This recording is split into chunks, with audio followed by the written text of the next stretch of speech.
Mamia ya wafugaji katika vijiji vitano vya wilaya ya Bahi mkoani Dodoma wamemuomba Rais wa Jamhuri ya Muungano wa Tanzania kuongezea eneo la ardhi kwa ajili ya malisho ya mifugo yao.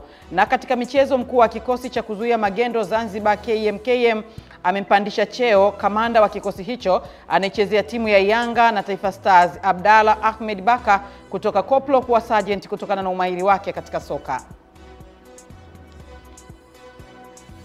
Habari ya asubuhi mtazamaji wa Channel 10, karibu katika kipindi chetu cha asubuhi njema. Utakuwa nami Beatrice Eric ambaye nitakusomea taarifa ya habari na baadaye nitapata nafasi ya kuangazia vichwa vya habari vilivyopewa kipaumbele katika magazeti yaliyotufikia hapa studio kwa siku ya leo. Karibu tuanze na taarifa ya habari. Kamati ya kudumu ya hesabu za serikali za mitaa LAC imeiagiza halmashauri ya manispaa ya Iringa mpaka kufikia Disemba 30 mwaka 2027 iwe imekamilisha ujenzi wa mradi mkubwa wa machinjio ya kisasa ya Ngelewala iliyopo katika halmashauri hiyo, ambayo serikali imewekeza zaidi ya shilingi bilioni 2 ili kusaidia kutoa huduma kwa wananchi na kuchagiza ukuaji wa uchumi. Ifuatayo ni taarifa zaidi. Machinjio hiyo ya kisasa iliyoanza kujengwa toka mwaka 2008 na ambayo ujenzi wake ni wa kusuasua ina uwezo wa kuchinja ng'ombe 100 na mbuzi 200 kwa siku. Akisoma maazimio kwa niaba ya mwenyekiti wa kamati ya kudumu ya bunge ya hesabu za serikali za mitaa LAC Omar Kiguo, ambaye ni mbunge wa Kilindi Tanga, amesema mradi huo ukamilike katika kipindi kilichopendekezwa na kuondoshwa kwenye dosari zote za kiukaguzi. Afisa masuhuri ahakishe kabla tarehe 31 Desemba 2027 mradi wa machinjio uwe umekamilika na dosari zote zilizoainishwa na CAG ziondolewe ili mradi uweze kuleta tija iliyokusudiwa. Mkurugenzi mtendaji wa halmashauri ya manispaa ya Iringa Justice Kijaz ametaja hatua ambazo zimeendelea kuchukuliwa kukamilisha ujenzi huo. Kama tulikuwa tumeandika barua mbalimbali kwenda Wizara ya TAMISEMI pamoja na Wizara ya Fedha, na sasa katika sili ya mwaka huu zile takriban shilingi bilioni 1.9 tulizoziomba tumewekewa sili ya shilingi bilioni 1 kwa ajili ya machinjio haya. Naye naibu waziri ofisi ya Rais TAMISEMI Festo Dugange ameelezea dhamira kuu ya serikali katika miradi hiyo.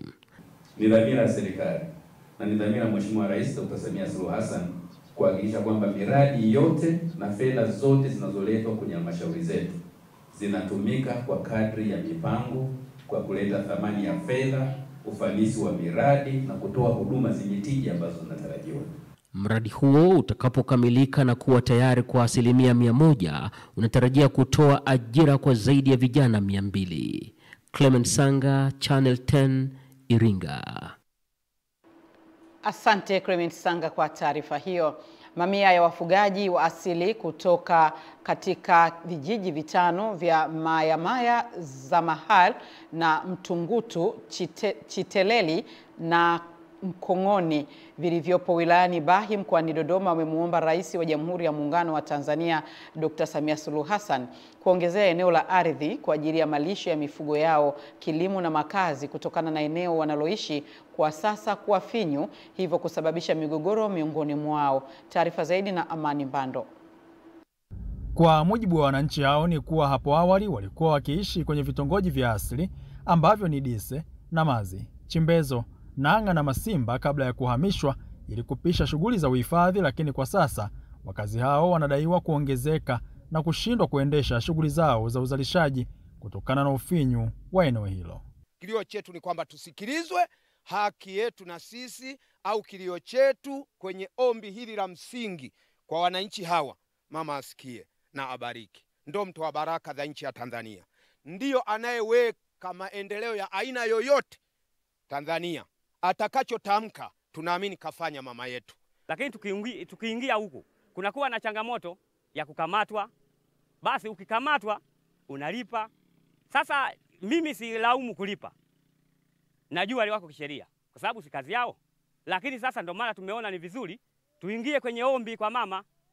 Hatuna maeneo ya kulima, hatuna maeneo ya makazi, hata viwanja vya mpira, vya kuchezea mpira kama vijana hatuna kabisa. Kwa hiyo tunaomba ombi kwa mama, atusaidie, atusikilize kama vijana. Kwa upande wake, mwenyekiti wa kitongoji cha Mtungutu Bwana George Magungu anaeleza jitihada walizochukua kabla ya kufikisha ombi lao kwa Rais wa Jamhuri ya Muungano wa Tanzania. Barua zetu anazo huko mama, anazo waziri, mpaka ofisi zote ya mkoa, wilaya, kata, zanka, mpaka tarafa. Kwa hiyo tunaomba mama atusikilize. Kila siku tumekuwa tunakimbizana na maliasili, na maliasili kimsingi wanakuwa na haki kwa sababu mifugo inakuwa ingia kwenye hifadhi, lakini sisi wananchi maeneo yetu yamekuwa ni madogo, kwa hiyo tunamuomba mama. Katibu wa Jumuiya ya Wazazi kata ya Zanka Asa Matonya anasisitiza kuwa lengo la wananchi hao ni kuendeleza uhifadhi wa eneo hilo.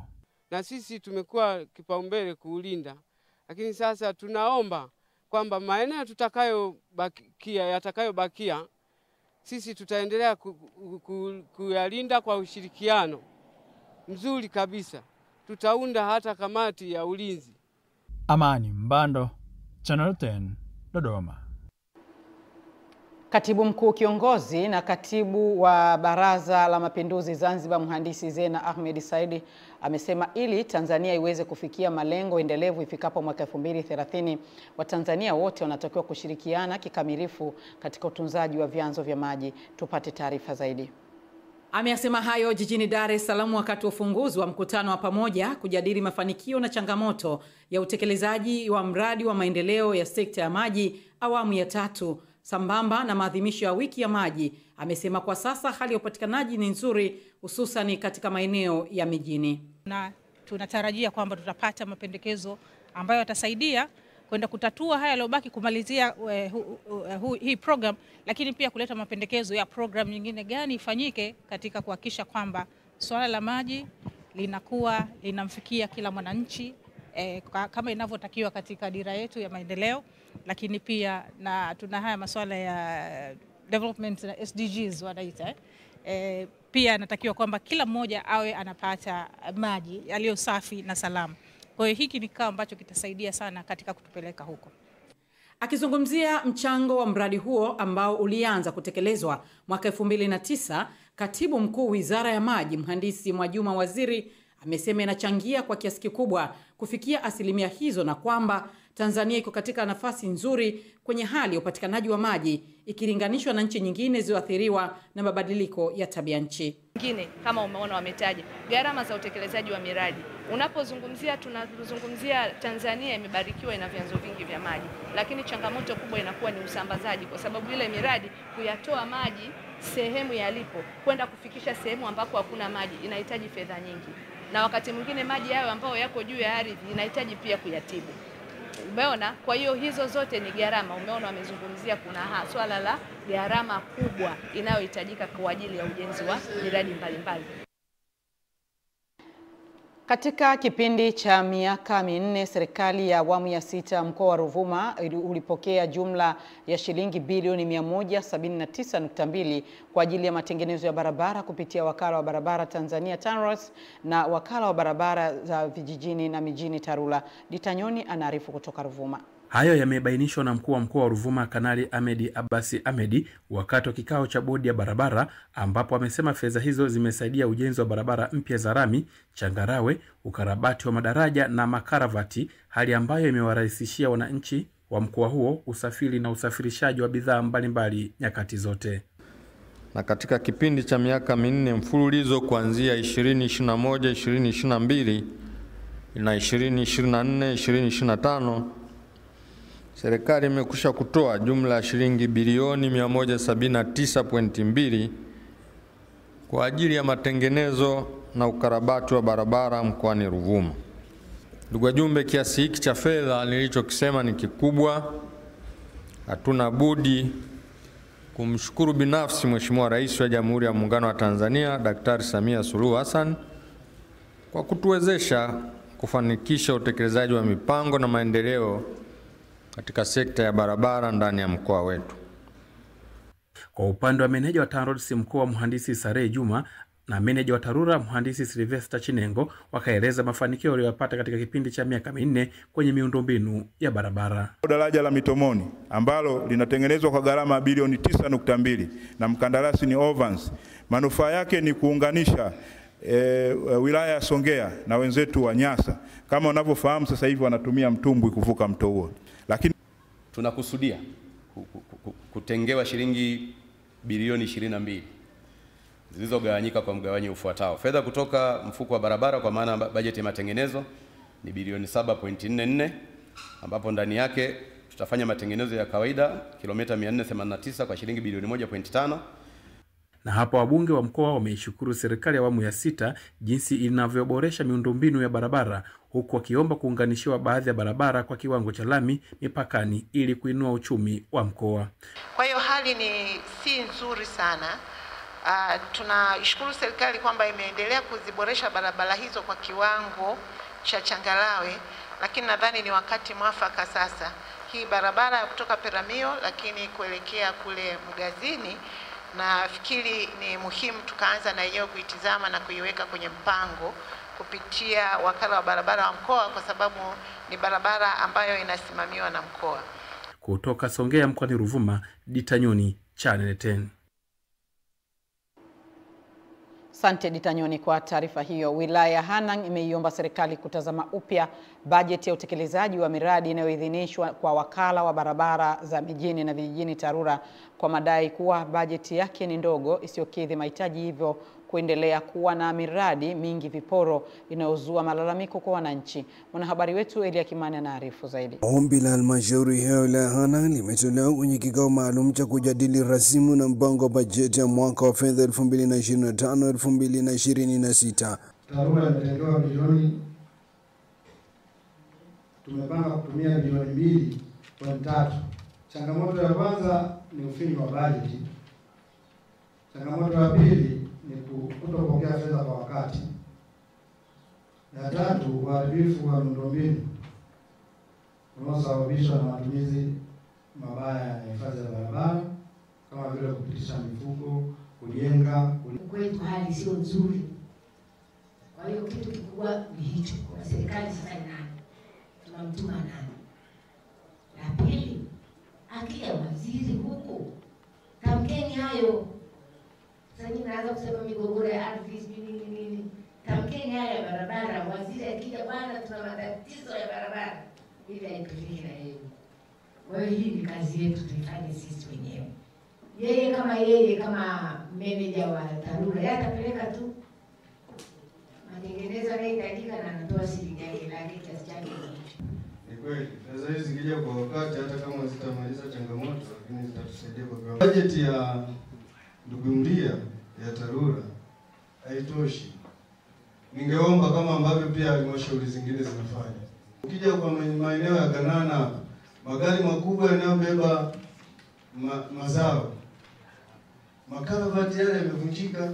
Halmashauri ya Hanang imepanga kupokea na kutumia zaidi ya bilioni 56 katika mwaka huu wa fedha 2025-2026, ambapo bilioni 12 itatumika kutekeleza miradi mbalimbali ya maendeleo. Hizo kiasi shilingi bilioni 8.209 ni mapato ya ndani ya halmashauri. Kiasi cha shilingi bilioni 47.954 ni ruzuku ya serikali kuu.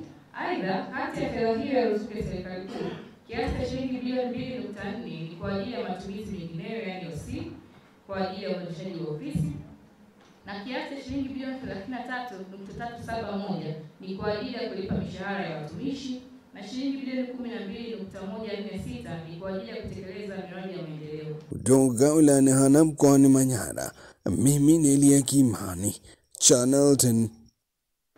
Kamati ya kudumu ya utawala, katiba na sheria ya bunge imeridhishwa na ujenzi wa majengo ya ofisi za taasisi ya kuzuia na kupambana na rushwa TAKUKURU kwa wakati na ubora, pamoja na thamani ya fedha iliyokusudiwa na serikali. Mwandishi wetu Tadei Masawa na ripoti kutoka wilaya Rombo mkoani Kilimanjaro. Mwenyekiti wa kamati hiyo Dr. Joseph Mwagama amebainisha wakati akizindua jengo la ofisi ya TAKUKURU wilaya Rombo mkoani Kilimanjaro, ambapo amesema juhudi za serikali katika kuboresha ofisi za taasisi hiyo kutachochea kasi ya watumishi katika kutekeleza majukumu yao. Tumeona kazi kubwa ambayo imefanyika kuelekea kuiongezea na kuijengea uwezo TAKUKURU. Na hili si Rombo tu. wilaya nyingi tumeona ambako umeendelea kujenga, lakini mwaka jana pia tulipata kutembelea majengo ya TAKUKURU mkoa. Tulifika Iringa na tuliona kazi kubwa na nzuri iliyofanyika. Kwa upande wake, mkurugenzi wa TAKUKURU Crispian Chalamila akaishukuru serikali ya awamu ya 6 kwa kujenga majengo mapya na kukarabati ya zamani, ikiwa ni utekelezaji wa mikakati ya kitaifa katika kupambana na rushwa. Mheshimiwa Mwenyekiti, hatua zilizochukuliwa tangu kuingia madarakani kwa serikali ya awamu ya 6 chini ya uongozi madhubuti wa Mheshimiwa Daktari Samia Suluhu Hassan, Rais wa Jamhuri ya Muungano wa Tanzania, mnamo tarehe 19 Machi mwaka 2021, hatua mbalimbali zimechukuliwa kwa ajili ya kuimarisha TAKUKURU. Hatua hizo ni pamoja na kutenga fedha kwa ajili ya kujenga majengo mapya, kukarabati majengo ya zamani na kujenga uzio katika majengo ambayo hayana uzio. Fanya mradi huu mpaka unapokamilika uligharimu shilingi milioni 311.1. Mheshimiwa Mwenyekiti, niendelee na mimi kama alivyosema mkurugenzi mkuu kutoa pongezi na shukrani kwa kamati yako. Kamati yako ndio inafanya haya mambo yatokee. Mmekuwa mkipaza sauti kwa kufanya mapendekezo ya marekebisho ya bajeti kwenye miradi ya maendeleo kwenye taasisi yetu ya TAKUKURU. Nikiripoti kutoka wilaya ya Rombo mkoani Kilimanjaro, Tadei Masawe wa Channel 10. Asante Tadei Masawe kwa taarifa hiyo. Na sasa tuangazie habari za michezo na burudani. Mkuu wa kikosi cha kuzuia magendo Zanzibar KMKM Azana Hassan Msingiri amempandisha cheo kamanda wa kikosi hicho anayechezea timu ya taifa ya Tanzania Taifa Stars na timu ya Yanga Ibrahim Abdalla Hamad maarufu kama Baka kutoka cheo cha kopro kwenda sergeant. Tupate taarifa zaidi. Akizungumza sababu za kumpandisha cheo mchezaji huyu anayetamba na kikosi cha timu ya Yanga, Komodo Msigiri anasema ni kujituma kwake uwanjani na nidhamu anaionyesha ndani ya kikosi, uwanjani na nje ya uwanja. Kama askari anafanya vizuri, anatoa furaha kwa kikosi, anatoa furaha kwa Zanzibari, anatoa furaha kwa Tanzania.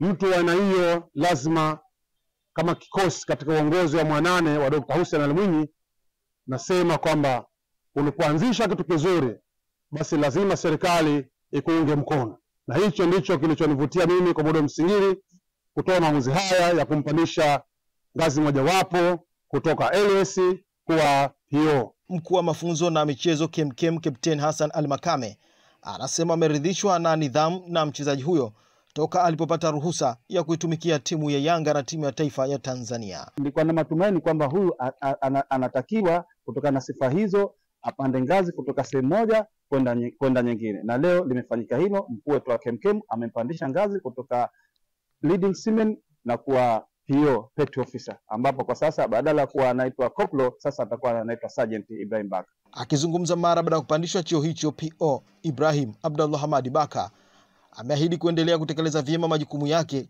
ya kulitumikia taifa.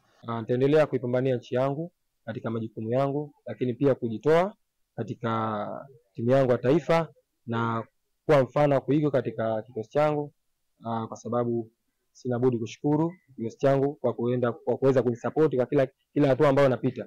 Wao wamekuwa wapo bega na bega na mimi katika kutekeleza majukumu yangu. Kwa hiyo nipende kutoa shukrani zangu za dhati wao, lakini mimi nitaendelea kupambania nchi yangu katika majukumu yangu. Na sasa nimepata morali mpya katika utetezi, kwa hiyo nitaendelea kuipambania nchi yangu. Awali PO Ibrahim Abdalla Hamad Baka alikuwa leading seaman na sasa ametunukiwa cheo cha petty officer. Kasim, Channel 10, Zanzibar. Asante Juma Kasim kwa taarifa hiyo ambayo imetuhitimishia taarifa yetu ya habari kwa asubuhi ya leo. Tupate mapumziko mafupi kisha tutarejea kuendelea na kipindi chetu cha Asubuhi Njema. Tafadhali baki nasi.